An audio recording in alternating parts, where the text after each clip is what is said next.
Hello again, everybody. Welcome back, Sending Ravens.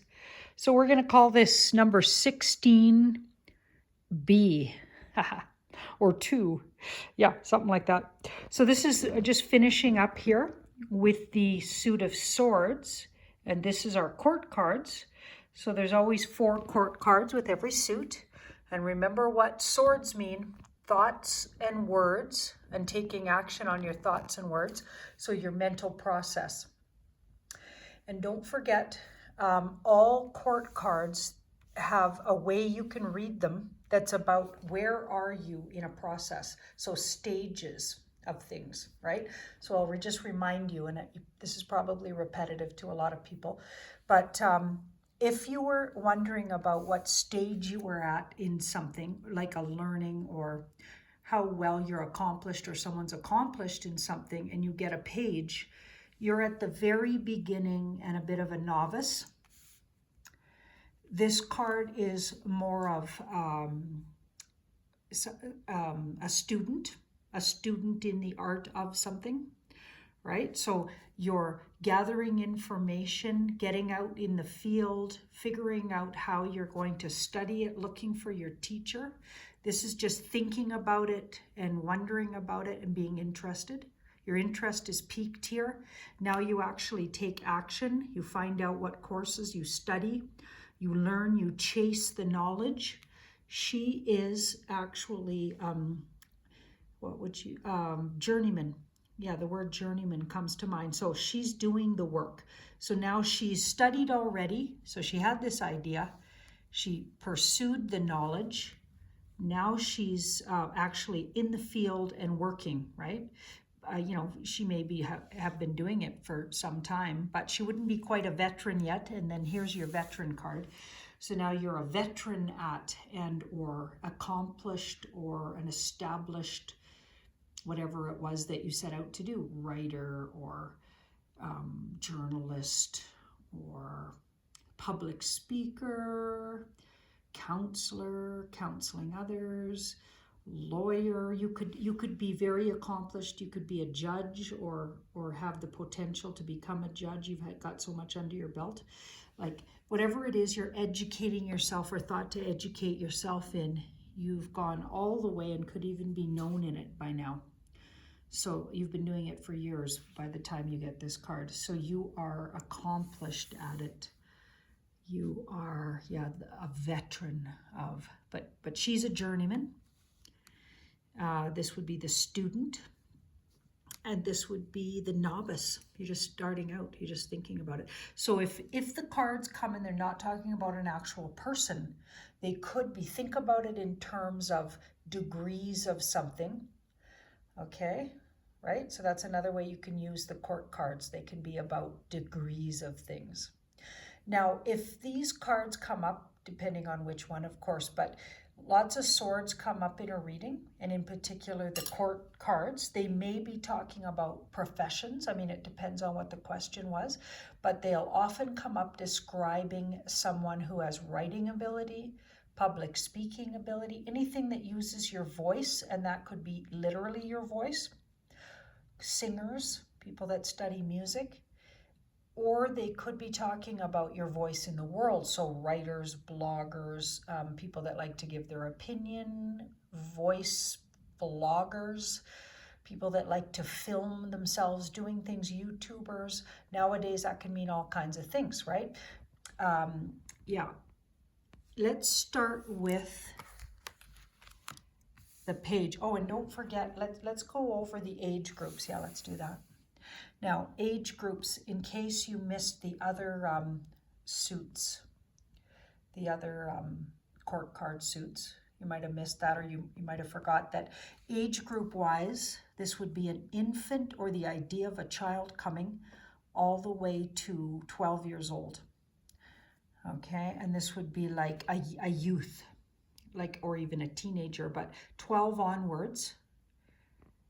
And, or a very youthful person who behaves like that, right? Teenager almost, energy there, or young adult.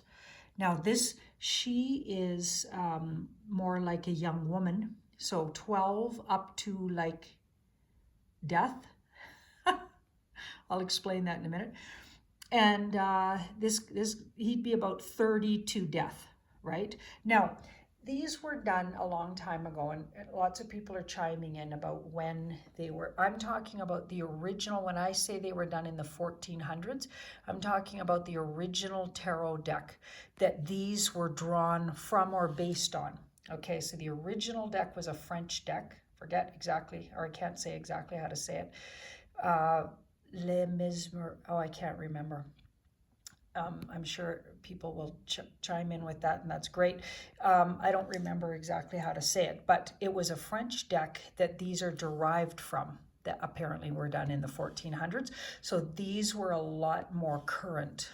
These are a lot more current. They might only be like 150 years old or something when they were actually drawn, but they're derived from the old French deck. Okay, so the outfits are very similar to that French deck. Okay, so when we talk about the age groups of the court cards, it's interesting because there's really not a lot of play here, right? So this one goes to 12, and then it goes, 12 to 30. She goes from 12 to, like, she's the only feminine one that you're sure is a woman here, and she goes from 12 years old to, she could be till she passes away, so in her 90s. Now remember, and he's usually considered 30 onward, right? Because there's at least an extra one for the fellows. This very old-fashioned thinking, that would be 12 to 30 maybe, and then he goes from 30 to passing over. Okay, so the thing about that is to remember, so you have to be creative with it, is people were dying a lot sooner, and in particular back in the day, women would die by the second or third child in childbirth often. Not every time obviously, but that was a common occurrence. So that is why they don't have a lot of play with the age group, so you have to just use your imagination, right? You just have to work with it, right? So pages can be boys or girls. They don't have to be a sex, right? But traditionally in the old books will tell you this is a boy. Swords and wands are considered boys, masculine energy. Now, if a person really wanted to know the sex of a child, I like to pull just the pages out of my deck and, like flip them over like this. Then you have all the 4 pages, and then you shuffle them around, right? And place them out, fan them out in front of the person, and let them choose with their left hand. And that's just deciding, is that going to be a boy or a girl child? Because some people really want to know, and they like to know from their tarot reader, not just from the ultrasound that you can get nowadays. That could be very accurate, right? And that's a lot of fun to do that way. That's more like fortune telling, but that's fun. But that would classically be considered a boy. Okay, and it can also talk about gossip, hearsay, hearing things behind the scenes, so it's not openly known information. So it could be about through the grapevine kind of information, or it could literally be gossip, hearsay. And depending on how it's aspected, is it true or not? Like if the devil's right next to this card, or some worrisome cards are next to it, maybe the 7 of Cups, and did we talk about, no, we haven't talked about Cups. That'll be next. Cups will be next. Once we start talking about cups, you'll know what I'm talking about. They can take things down dark rabbit holes. And if this card is next to the 7 of Cups and you're talking about, isn't information correct? I would say no, right? This can go to a no very quickly. It doesn't have to always be a yes, because it is talking about hearsay, and not all hearsay is correct, of course, right? So if you're trying to understand if something you heard was, correct or not, was it real? Is it based in fact? This card doesn't assure us that it is. In fact, it can be quite tricky quite quickly, right? So, or it's just the very beginning of an idea. It's the very beginning of thinking about doing something in a certain way. If it's your advice, maybe it's saying take some action, but it's very minimal. This is not charge after that thing, right? That would be more intense action. This is saying, give it some thought, look into it, investigate it a little bit, look into it. Now, if a page comes up and it's describing a person and you're wondering, is this person a good fit for me to date or be friends with or, hang out with? This, if you like really immature or even young minded people, because if you're talking about an adult and they're getting the Page of Swords, they may be very immature mentally. Possibly even, depending on what's next to the card, possibly even like having issues mentally, right? Because Page of Swords, an adult person being described as the Page of Swords, is the least they could be is very naive and possibly very uneducated about certain things, because it is about thought and word, or just really, have a lot of difficulties with their thoughts and words, possibly, right? But if it's, of course, a young person, and it's in an appropriate age from 0 to 12, this would be a curious, chatty person who loves to share information. They're intellectually bright if this is talking about a child, right? They like to think with their mind. They're very much, could be even an air sign, so Geminis, Aquarians, and what's the other one? Librans. Gemini, Aquarius, Libra, those were all air signs. So an air sign child, or a child with the qualities of air, even if they're not an air sign, they might have a personality like air. So they might have things important in their birth chart that are air. Okay, so that would make them really curious, intellectual, love to chat. Okay, they like to share knowledge. And their way of feeling nurtured is to learn things. So they're the why type children. Why is the sky blue? Why do the stars twinkle? Why do I have to go to bed? Those kind of kids. Curious Georges, right? Love it, right? Love these types. And they don't always, sometimes they're not always the most emotional children. That would be the Cup page. Pentacle page is more physically, literally, they like physical comfort, snuggles and hugs. This child feels nurtured when you give it information and read to this child, sing to the child. They want to know things. They like to explore the world and ask questions and intellectually understand things. That's how they're nurtured. Oh, let's have a look. Whoa, Knight of Swords.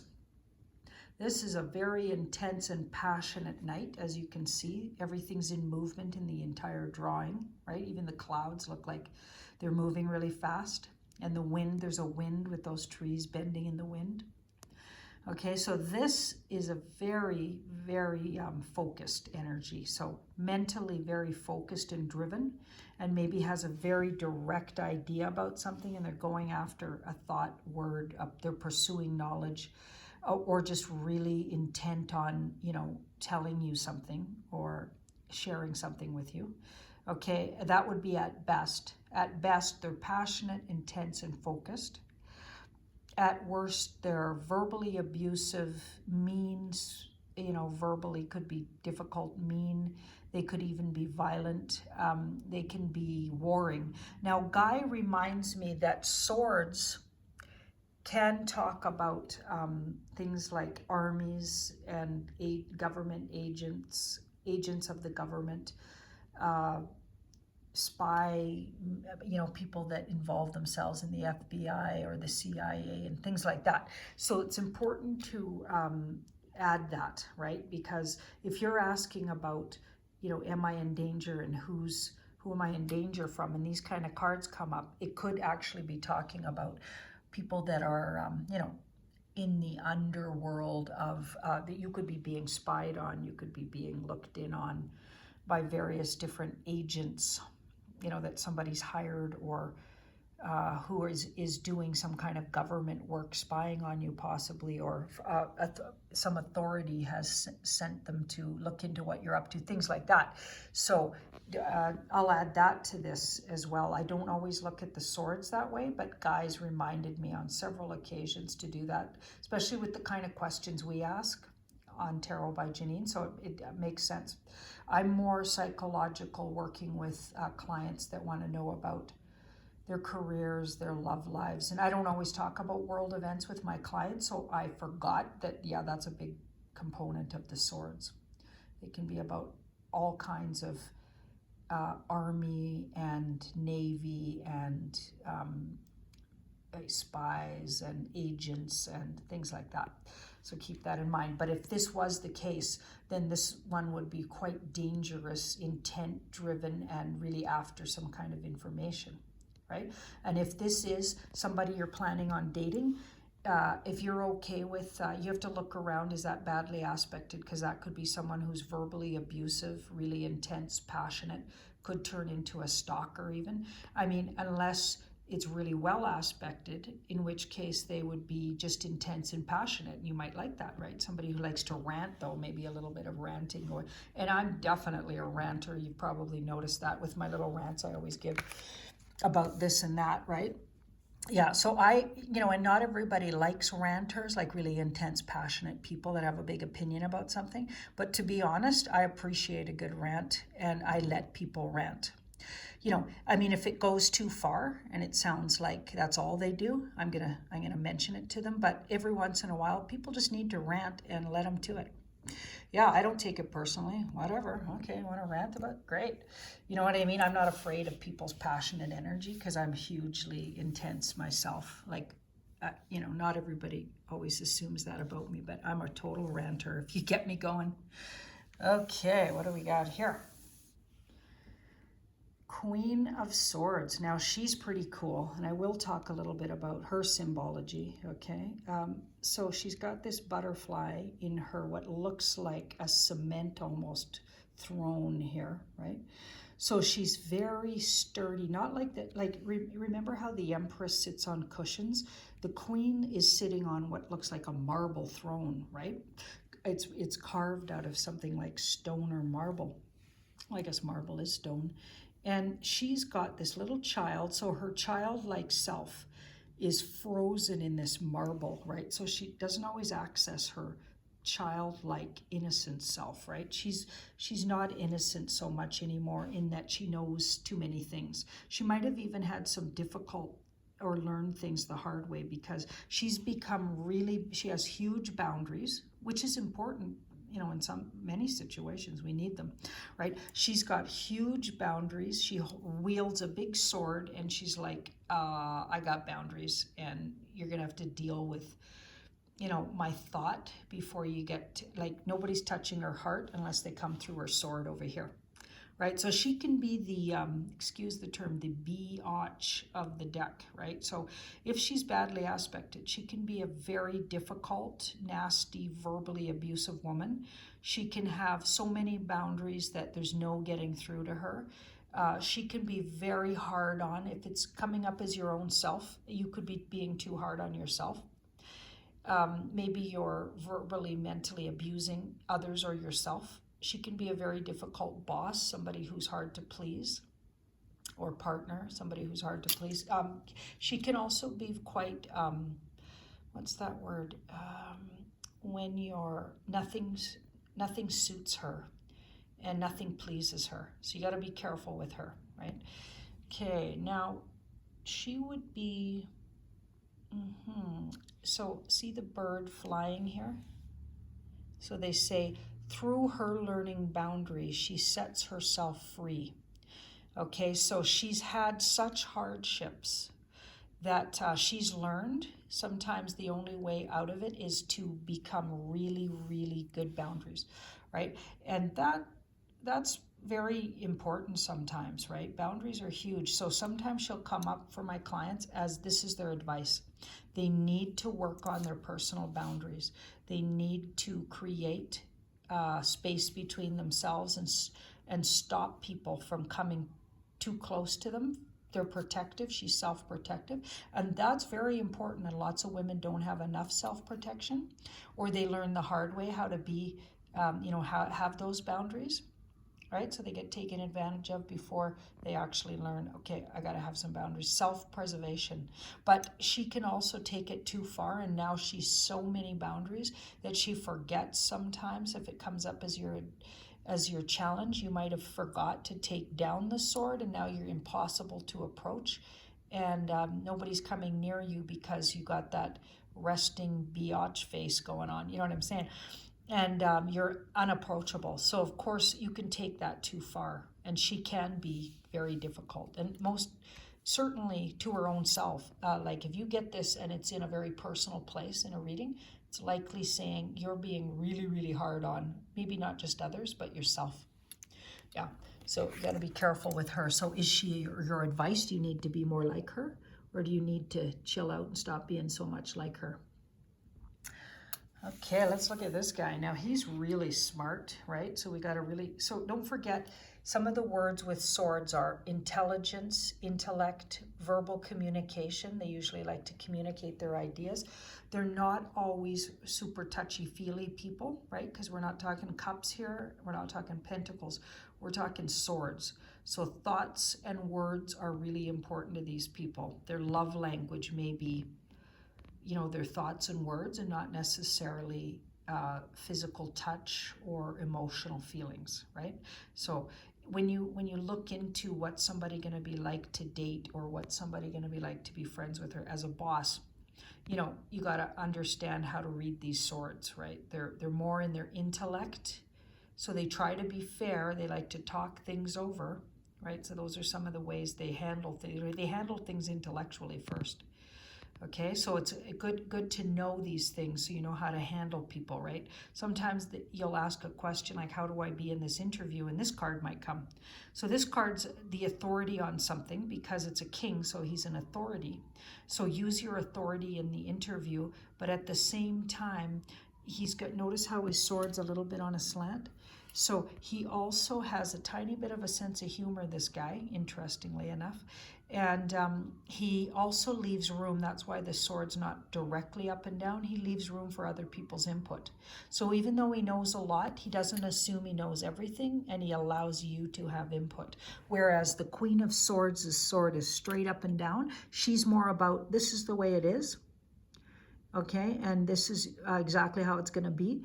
He's not like that. He'll let you have input, even though he probably knows more than you do because he's an authority on some subject. He's smart enough, intelligent enough to know he can learn from his students. Ta-da! How about that, right? Awesome. Now, another interesting thing about him is he's very, there's almost a nerd-like quality to this guy. Yeah, because he tends to be very detached. All the swords can be very detached from his emotions. So he could be awkward. There could be an awkwardness. And that could go with all of the sword court cards, right? There's an awkwardness to them. Yeah. And maybe they're not the slickest, smoothest. That would be more like the King of Wands or the Knight of Wands. He's a little slicker and smoother. Anyway, yeah, so this one's very smart, though, probably really well educated. If it's talking about a career path, this would be someone who would educate themselves to be, you know, the highest levels of careers, you know, you name it, like doctors, scientists, you know, people that are studying psychology, you know, psychologists, people that study, you know, law, lawyers, you know, all kinds of things that take a lot of years in universities and colleges. And very well-read people, and often writers. This card will come up if you're naturally a writer. Maybe you've been studying, excuse me, intellectually in other lifetimes, and you're just a natural intellect. You know, just because you're not studied this lifetime doesn't mean you may have come with deep sense of knowing and intelligence. So if this is your advice, use your intelligence and recognize how much you already know about a subject, right? Recognize you might be a master of something. Like so many people don't, you know, they think, oh, I need more education, I need more titles. It's like, you know, I got to tell you, the more I studied tarot, the more I realized I was kind of a natural at psychology. I must have studied it in other lifetimes. And I'm, you know I didn't study it this lifetime, but I feel like I got that figured out, you know, not entirely, but, you know, obviously. But I do feel quite confident in it. And I've met a lot of psychologists that, frankly, would either tell me that that's the case, or I think I'm smarter than them. Sorry. There's a little glimpse. Oh my God. Yeah, but you know, sometimes you have to recognize your authority. And sometimes this card will come and say, yeah, Recognize your authority in something. You are a master at something. Maybe you're already studied it in many lifetimes. Woo! Well, that was a handful. Thank you so much for watching our video. And thank you so much to the patrons. And have a lovely rest of your Sunday. There's a little look at those beautiful flowers again. Bye-bye.